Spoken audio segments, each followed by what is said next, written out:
हे मंदिर इतकं रहस्यमय आहे की नासा सुद्धा आश्चर्यचकित झालं आहे. हा अद्भुत चमत्कार एकाच दगडातून कोरलेला आहे, ज्याला तयार व्हायला तब्बल 200 वर्ष लागली. पण आजही हे कसं बनवलं गेलं हे कोणालाच माहीत नाही. हे देवांनी बनवलं का? चला सत्य जाणून घेऊया.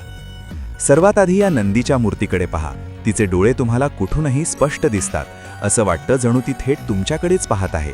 हे प्राचीन तंत्रज्ञान होतं का, की भगवान शिवांचा चमत्कार? आणि ही गुप्त भुयार?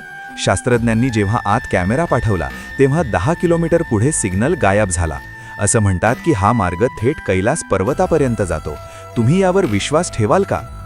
तज्ज्ञांच्या मते हे मंदिर तयार करण्यासाठी वरून खाली तब्बल 4 लाख टन बेसाल्ट दगड कापण्यात आले. म्हणजे दररोज सुमारे 5 टन दगड कापावा लागला. पण प्रश्न असा आहे की मशीनशिवाय हे काम 7.5 शतकांतही अशक्य आहे. मग हे मंदिर कसं बनवलं गेलं? हे भगवान शिवांच्या स्वर्गातील 3D प्रिंटरमधून तयार झालेलं होतं का?